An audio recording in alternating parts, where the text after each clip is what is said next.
Hello students, my name is Jatinder Kaur and today we will learn history from class 8th and the chapter is Civilizing the Natives, Educating the Nation। इस chapter में हम ये पढ़ेंगे कि कैसे जो Britishers थे वो ये सोचते थे कि जो इंडियन पीपल हैं वो अनसिविलाइज्ड हैं और उन्हें उनको सिविलाइज्ड बनाना है थ्रू स्प्रेडिंग वेस्टर्न एजुकेशन। इसी के साथ हम ये देखेंगे कि उनके इस आइडिया के प्रति जो इंडियन थिंकर्स थे उनका क्या रिएक्शन था।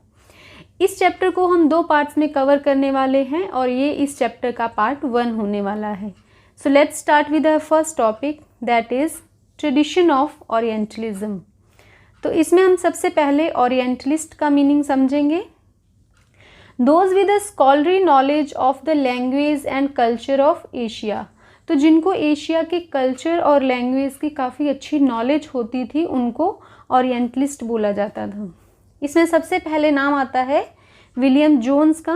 विलियम जोन्स 1783 में कलकत्ता में एक जूनियर जज थे और वो एक लिंग्विस्ट थे, मतलब उनको काफ़ी ज़्यादा लैंग्वेज की नॉलेज थी, जैसे French, Greek, English, Persian, Arabic and Sanskrit. He was also interested in grammar and poetry. तो विलियम जोन्स ग्रामर और पोइट्री में भी काफ़ी ज़्यादा दिलचस्पी रखते थे। He studied ancient Indian texts on law, philosophy, politics, morality, religion, arithmetic, medicine, etc. तो उन्होंने इन सब विषयों के ऊपर भी एंशियंट इंडियन टेक्स्ट की स्टडी की थी। जोन्स ने हेनरी थॉमस कॉलब्रुक और नथानियल हेलहेड के साथ मिलकर एशियाटिक सोसाइटी ऑफ बंगाल का गठन किया और एशियाटिक रिसर्चेस के नाम से एक जर्नल भी निकाला। They had deep respect for Indian cultures. तो उनके मन में इंडियन कल्चर्स के लिए काफ़ी ज़्यादा रिस्पेक्ट थी। They felt that ancient Indian civilisation had lost its past glory. तो उनको लगता था कि जो एंशियंट इंडियन सिविलाइजेशन है उसने अपनी पास्ट की ग्लोरी है, जो शाख है, उसको खो दिया है। For future development, they studied ancient textbooks which could reveal the real ideas and laws of Hindus and Muslims. तो उन्होंने हिंदूज एंड मुस्लिम्स के लॉज को जानने के लिए उनके ऊपर जितनी भी टेक्स्ट बुक लिखी गई थी उनको स्टडी किया ताकि वो फ्यूचर में जो फर्दर डेवलपमेंट है उनमें वो कर सकें। इसके लिए उन्होंने क्या किया? दे डिस्कवर्ड मैनी इंडियन टेक्स्ट। तो उन्होंने बहुत से इंडियन टेक्स्ट को डिस्कवर किया, उनके मीनिंग को समझा और उनको अपनी लैंग्वेज में ट्रांसलेट किया।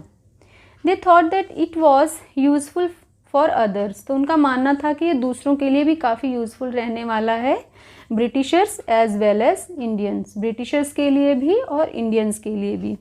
कैसे? Indian would rediscover their heritage. तो उनका मानना था कि इससे जो इंडियन लोग हैं वो अपने हेरिटेज को दोबारा से डिस्कवर कर पाएंगे, उसके बारे में दोबारा से जान पाएंगे। By all this process, Britishers would become the guardian of Indian culture as well as its master. तो इसी के साथ जो ब्रिटिशर्स हैं वो इंडियन कल्चर के गार्डियन भी बन जाएंगे और इसी के साथ उसके मास्टर भी बन जाएंगे। And would also be helpful to win a place in the hearts of the natives. और इसी के साथ वो इंडियन के दिल में अपने लिए जगह बनाने में भी कामयाब हो पाएंगे। Britishers started promoting eastern learning. तो इस वजह से जो ब्रिटिशर्स थे उन्होंने ईस्टर्न लर्निंग को प्रमोट करना स्टार्ट कर दिया। उसके लिए क्या किया गया? Madrasa was set up in Calcutta in 1781। 1781 में कलकत्ता में एक मदरसा की स्थापना की गई। मदरसा क्या होता है? N Arabic word for a place of learning. तो जहाँ पे पढ़ाई कराई जाती है, जहाँ पे लर्निंग कराई जाती है, उसको अरेबिक लैंग्वेज में मदरसा कहा जाता है। ये एक तरह का स्कूल और कॉलेज होता है। अब जो मदरसा स्थापित किया गया था वहाँ पे अरेबिक, पर्शियन और इस्लामिक लॉ की स्टडी को प्रमोट किया जाना था। Hindu College was established in Banaras in 1791। 1791 में बनारस में हिंदू कॉलेज इस्टेब्लिश किया गया और वहाँ पे संस्कृत टेक्स्ट की स्टडी कराई जाती थी। But not all the officials share these views. Many officials criticise these views of orientalist. लेकिन जो दूसरे ब्रिटिश ऑफिशियल्स थे वो ओरिएंटलिस्ट के इन व्यूज़ से सहमत नहीं थे और उन्होंने इनको क्रिटिसाइज़ किया। A next topic is grave errors of the East. From the early 19th century, many British officials began to criticize the Orientalist vision of learning. तो 19th century की शुरुआत से ही बहुत से ब्रिटिश ऑफिशियल्स ने ओरिएंटलिस्ट विजन ऑफ लर्निंग को criticise करना start कर दिया, उसकी आलोचना करना स्टार्ट कर दिया. They thought that Eastern knowledge was full of errors and unscientific. तो उनका मानना था कि जो ईस्टर्न नॉलेज है वो फुल ऑफ एरर्स है, गलतियों से भरी हुई है, त्रुटियों से भरी हुई है, वो अनसाइंटिफिक है, मतलब उसमें कोई लॉजिक नहीं है, अनसाइंटिफिक है. Person against orientalism. तो और ओरिएंटलिज्म के अगेंस्ट कुछ पर्सन्स थे जिनमें सबसे पहले नाम आता है जेम्स मिल का. He was against orientalism. तो वो ओरिएंटलिज्म के खिलाफ थे. ही declared that they should not be taught what the natives wanted.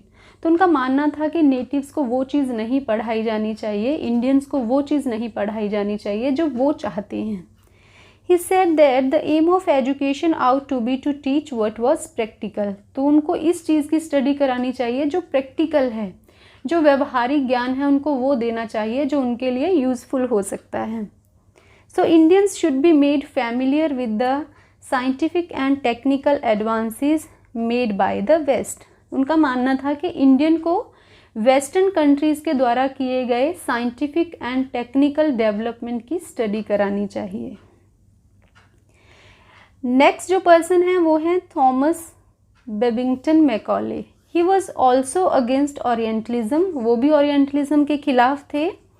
He saw Indians as uncivilised that needed to be civilised. तो उनका मानना था कि जो इंडियन पीपल हैं वो अनसिविलाइज्ड हैं, असभ्य लोग हैं जिनको हमें सिविलाइज्ड करना है, सभ्य बनाना है. According to him no branch of eastern education could be compare to what England had produce. तो उनका मानना था कि इंग्लैंड ने जो प्रोड्यूस किया है उसका मुकाबला ईस्टर्न एजुकेशन की कोई भी ब्रांच नहीं कर सकती है. He thought that language produced by England was superior to other languages. तो उनका मानना था कि जो लैंग्वेज इंग्लैंड के द्वारा प्रोड्यूस की गई है वो बाकी सब लैंग्वेज से सुपीरियर है, अच्छी है.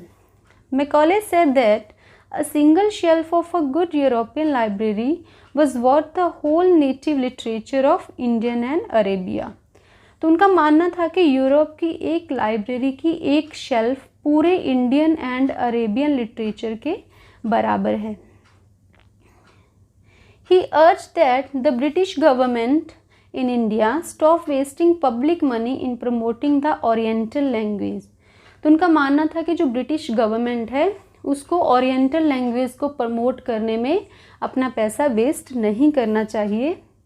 Macaulay give extra importance to English and felt the need of teaching the Indians English. तो मैकॉले इंग्लिश लैंग्वेज को काफ़ी ज़्यादा इम्पॉर्टेंस देते थे और वो चाहते थे कि इंडियंस को भी इंग्लिश लैंग्वेज पढ़ाई जानी चाहिए, so that they could read some of the finest literatures of the world. ताकि वो क्या कर सकें कि जो वर्ल्ड का कुछ बहुत अच्छा लिटरेचर है उसको पढ़ सके, उसकी स्टडी कर सकें. Teaching of English could thus be a way of civilising people, changing their taste, values and cultures. तो उनका मानना था कि अगर इस तरह से हम इंडियंस को इंग्लिश की टीचिंग कराते हैं, इंग्लिश पढ़ाते हैं, तो इस तरह से हम उनको सिविलाइज कर सकते हैं, उनके टेस्ट, उनकी वैल्यूज़ और उनके कल्चर में हम चेंज ला सकते हैं. By following Macaulay's minute the English Education Act of 1835 was introduce. तो मैकॉले के इन्हीं विचारों का समर्थन करते हुए इंग्लिश एजुकेशन एक्ट ऑफ 35 लाया गया. They wanted to make the English the medium of instructions for higher education and to stop the promotion of oriental institutions like the Calcutta Madrasa and Banaras Sanskrit College. तो वो ये चाहते थे कि जो higher education है वहाँ पे जो इंस्ट्रक्शन का मीडियम है उसको इंस्ट्रक्शन का मीडियम इंग्लिश को बनाया जाना चाहिए, और जो ओरिएंटल इंस्टीट्यूशन है जैसे Calcutta Madrasa and Banaras Sanskrit college, तो इनको बंद कर देना चाहिए या इनका प्रमोशन और नहीं करना चाहिए. English text books started producing for schools, तो स्कूल्स के लिए भी इंग्लिश टेक्स्ट बुक्स को पब्लिश करना स्टार्ट कर दिया गया। Education for commerce. In 1854, the Court of Directors of the East India Company in London sent an educational dispatch to the Governor General of India। तो 1854 में कंपनी के court of directors के द्वारा एक एजुकेशनल डिस्पैच भेजा गया governor general of India को। It was issued by Charles Wood, तो इसको चार्ल्स वुड के द्वारा इशू किया गया। He was president of board of control of the company, Charles Wood board of control के प्रेसिडेंट थे। It came to be known as Wood's dispatch, तो इसीलिए इसको वुड्स डिस्पैच के नाम से जाना गया। They give more importance to practical learning, तो उन्होंने भी प्रैक्टिकल लर्निंग को बहुत ज़्यादा इम्पॉर्टेंस दी। Wood's dispatch argued that European learning would improve the moral characters of Indians, तो जो वुड्स डिस्पैच था उसमें यह तर्क दिया गया कि जो यूरोपियन लर्निंग है वो इंडियन के मोरल कैरेक्टर को इम्प्रूव करेगी।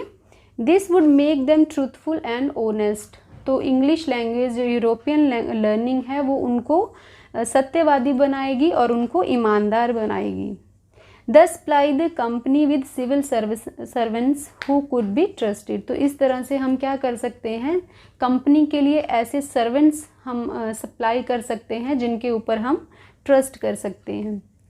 The literature of east could not develop the skills required for administration, तो उनका मानना था कि जो ईस्ट का लिटरेचर है वो इंडियन पीपल में वो स्किल्स डेवलप नहीं कर सकता है जो उनको एडमिनिस्ट्रेशन को चलाने के लिए चाहिए। Educational department of the government were set up, तो ये सब करने के लिए गवर्नमेंट के द्वारा कुछ एजुकेशनल डिपार्टमेंट सेटअप किए गए और कुछ स्टेप्स लिए गए। Steps were taken to establish a system of university education, university education को इस्टेब्लिश करने के लिए बहुत से स्टेप्स लिए गए। In 1857 the universities were being establish in Calcutta, Madras and Bombay. 1857 में कैलकाटा, मद्रास एंड बॉम्बे में यूनिवर्सिटीज़ इस्टेब्लिश की गई। Attempts were also made to bring about changes within the system of school education, और स्कूल एजुकेशन में भी बहुत चेंजेस लाने के लिए काफ़ी ज़्यादा प्रयास किए गए। तो ओके स्टूडेंट्स, आज हम यहीं तक पढ़ेंगे। यहाँ पे हमारा इस चैप्टर का पार्ट 1 कंप्लीट होता है। नेक्स्ट हाफ चैप्टर हम नेक्स्ट पार्ट में कवर करेंगे। Thank you for watching.